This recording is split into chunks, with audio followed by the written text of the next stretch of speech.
छावा भाग 45. राजगडाची सदर मंत्रीगणांनी सजली. पेशवे मोरोपंतांनी आपल्यासमोर दर्पणासारखी कापडी अस्तरावर चिकटवलेली खलित्याची उलगडती वळी धरली होती. त्यांनी डाव्या हाताच्या मुठीत पकडलेल्या थैलीच्या फासबंदाचा गोंडा लोंबून हिंदोळत होता. सदर बैठकीवर राजे, जिजाऊ आणि संभाजीराजे बसले होते. राणीवशाच्या दालनात पडद्याआड पुतळाबाई, सोयराबाई असा राणीवसा बसला होता. पुतळाबाईंच्या शेजारी खालच्या मानेने येसूबाईंनी बैठक घेतली. त्यांच्या मनी एका मजेदार विचाराने क्षणात घर केले.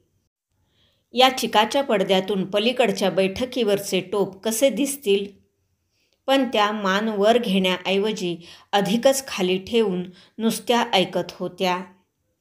पिलाजी शृंगारपुरी निघून गेले होते. राजांच्या इच्छेने येसूबाई आता राजगडीच राहणार होत्या. सदरेवरची शांतता चिरीत बोल उठू लागले. मोरोपंत पेशवे हातीचा खलिता राजांची नजर इशारत मिळताच वाचू लागले. संथ धीमे बोल येसूबाईंना पडद्यापलीकडून ऐकू येऊ लागले. मशहुरल अनाम दाम दौलतहू शहाजादे मुअज्जम सुभे दख्खन यासी प्रति शिवाजीराजे दंडवत उपरी विशेष. प्रस्तुत लिहावयास प्रयोजन की आम्ही आगरियाहून प्राणभयाने आमचे देशी निघून आलो. आमचे फर्जंद शंभूराजेही जातगतीने देशी पावते जाहले. आला हजरत साहेबाची गाठीभेटी घेऊन निघणे ते काही घडले नाही. ते कोण कारणे हे तुम्ही जाणता. हर प्राणी मात्रास आपला जीव प्यार. ही गोष्ट जरी घडली तरी आम्ही हजरत साहेबांचे बंदे चाकर, सेवेसी हरभातेने तत्पर आहोत. तुम्ही एविषयी हजरत साहेबांची समजूत पाडली पाहिजे. आमचे फर्जंद संभाजीराजे पादशाही लष्करी चाकरच असत. आमचे गडकोट दौलतबाब पातशहांचे चरणी अर्पणच आहे. हे समजून फर्जंदास चाकरीस समय दिला पाहिजे. मुलूख बनेल तो बनवून आणिला पाहिजे. बहुत काय लिहावे जाणीजे. औरंगजेबाने दक्षिणेची सुभेदारी जसवंत सिंगाकडून काढून आपला मुलगा मुअज्जम याची त्या जागी नामजादी केली होती. मुअज्जमला शिवाजीराजांशी दुश्मनगिरी नको होती. राजकारण म्हणून नव्हे, सुरक्षितता म्हणून. त्याला वाटत होते आपल्या कारस्थानी बापाने दक्षिणेत आपणाला शिवाजीच्या तोंडी घातले आहे आणि समोर येईल त्या शाही तेग बहादराचे शिवाजी तोंडी लावणे कसे करतो हे तो बरे पारखून समजून होता. राजांनाही आपला मुलूख उभा राहीपर्यंत मुघलशाहीशी हातघाई नको होती. त्यांना दख्खन सुभा मुअज्जमशी तहाची बोलणी लावायची होती. तो खलिता ऐकून जिजाऊ, मंत्रीगण आणि सदरकरी राजांच्याकडे बघतच राहिले.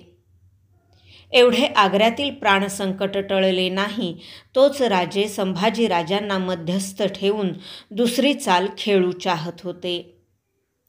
राजे शांत होते. त्यांनी बाळाजी आवजींना नजर दिली. बाळाजी बैठकीसमोर पेश आले. त्यांनी मुजरा रुजू घातला. राजांचे हेजीब म्हणून बाळाजी औरंगाबादेला जाणार होते.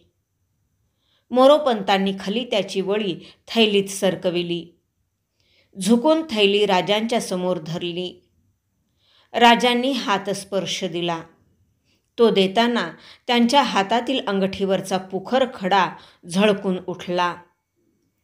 त्यातून उधळलेले किरण संभाजीराजांच्या चर्येवर लख्खन उतरले. येसूबाईंनी मोठ्या धीराने पडद्याआड राणीवशात मान उठविली. कुणालाही कळणार नाही अशी. पलीकडच्या बैठकीवरचे झिरझिऱ्या पडद्यातून टोप बघण्यासाठी. पण त्यांना काहीच दिसू फावले नाही. वाकून थैली हाती घेणाऱ्या बाळाजींच्या आड टोप दडले होते. बाळाजी, सारे शांतपणे कार्यी लावा. हा सुलूक बनला पाहिजे. राजांनी बाळाजींना बोल दिले. आज्ञा स्वामी. स्वतःचाच हस्तलेख असलेला खलिता बाळाजींनी मोरोपंतांच्या हातून घेतला. औरंगाबादच्या रोखाने जाण्यासाठी बाळाजी झुकते मुजरे घालीत मागच्या पावलाने मागे हटू लागले. शंभूराजे, हा सुलूक मान्य झाला तर तुम्हा शहजाद्याच्या भेटीसाठी जाणे पडेल औरंगाबादेस. एकटे जाल? राजांनी शांतपणे विचारले. हां, जरूर जाऊ. उत्तरेहून येताना तो मार्ग पुन्हा धरला नाही. वेरूळची लेणी बगलेस पडली. संधी मिळाली तर ती आणखी एकदा नजरेखालून घालू. संभाजीराजांनी उत्तर दिले. राजांना त्याचा अंदाज नव्हता. त्यांनी जिजाऊंच्याकडे बघितले.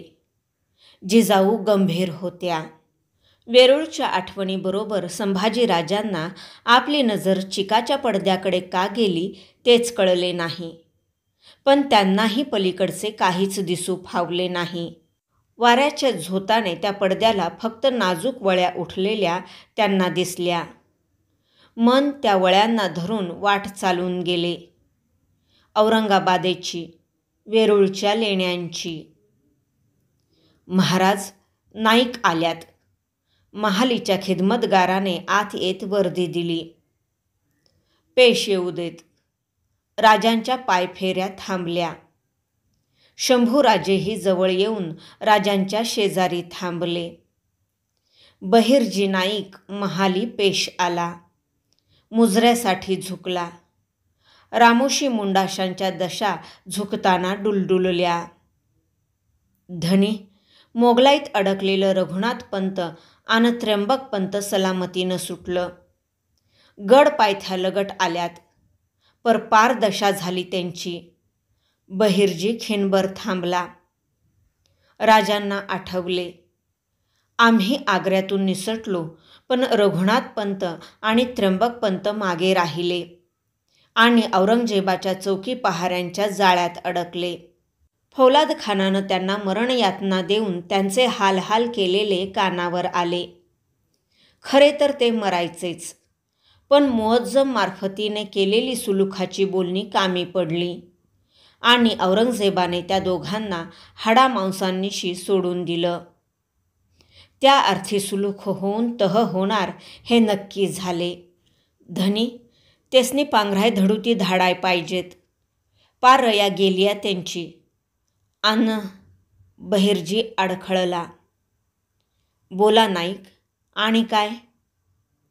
डुईचे मुंडासे डावे उजवे होलपटून टाकणाऱ्या बहिर्जींचा गळा गच्च झाला. नाही धनी, खबर पाय घालाय जबान उचलत नाही. संथ पावले टाकीत राजे बहिर्जींजवळ आले. त्यांचा आवाज बांधील झाला.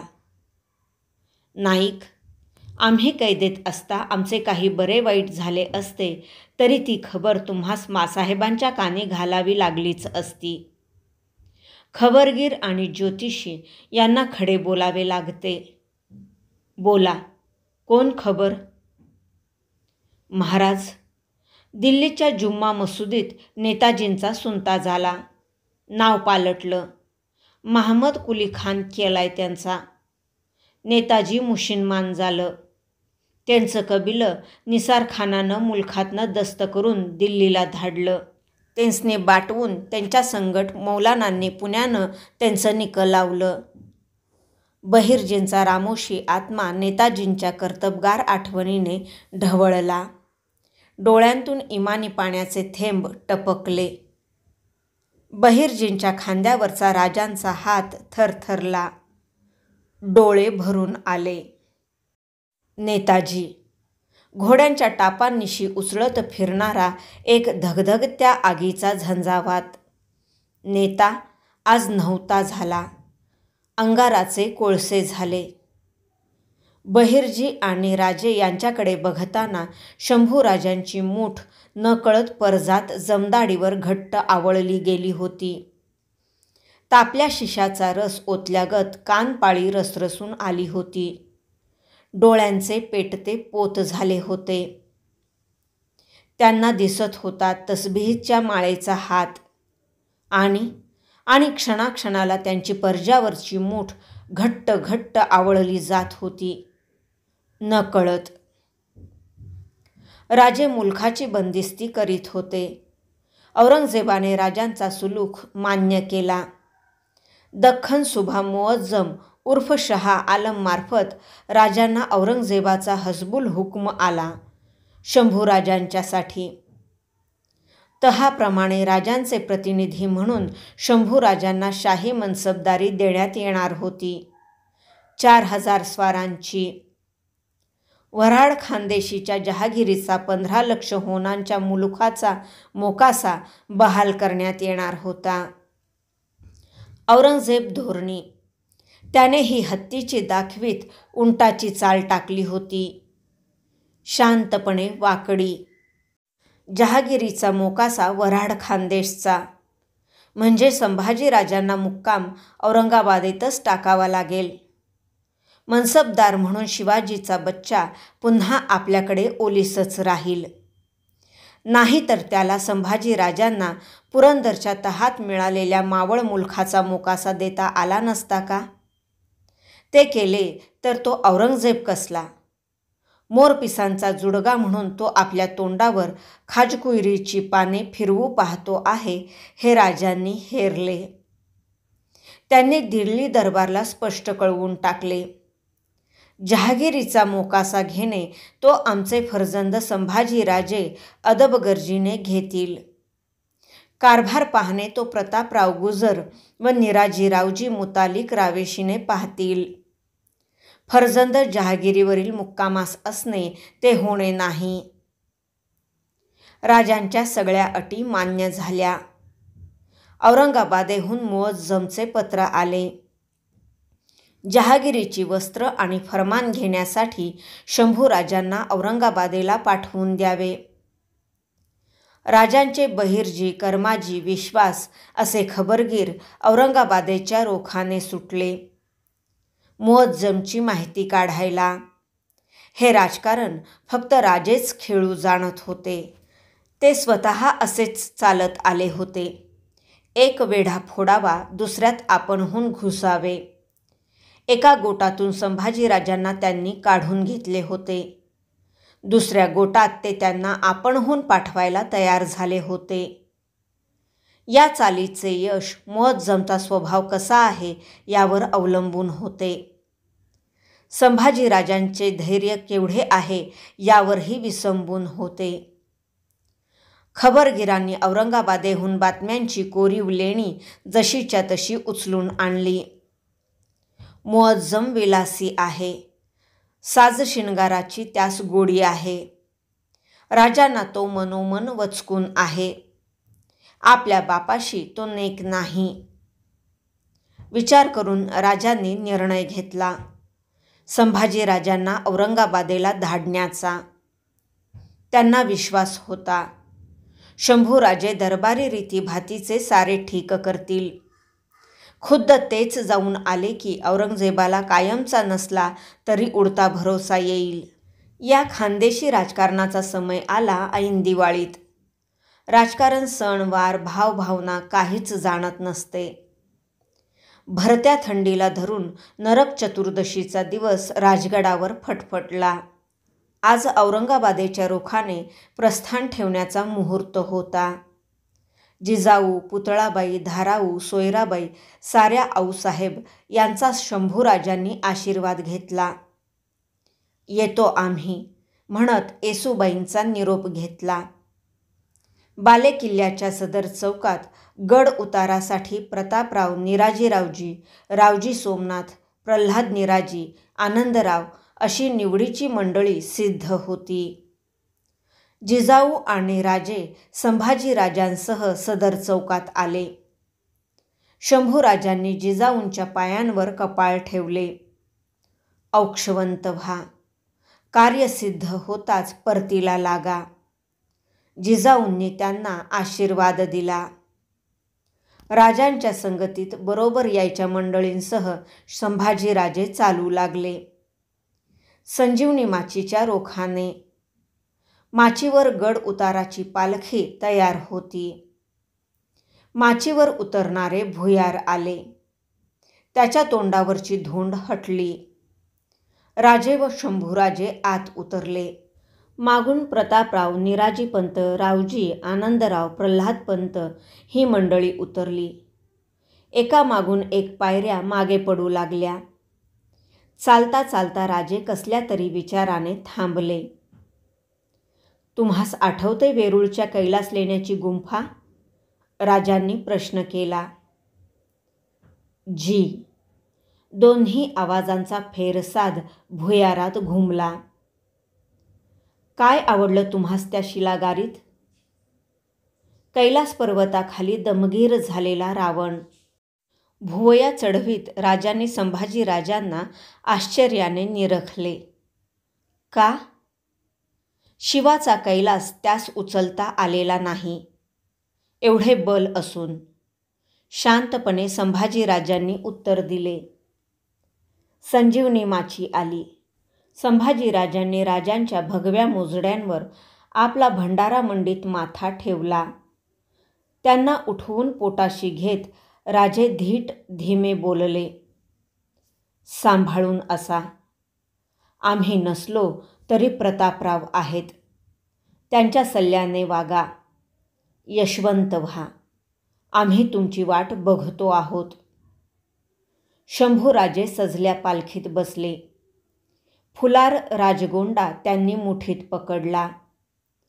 रणशिंगाच्या कातऱ्या ललकाऱ्या उठल्या.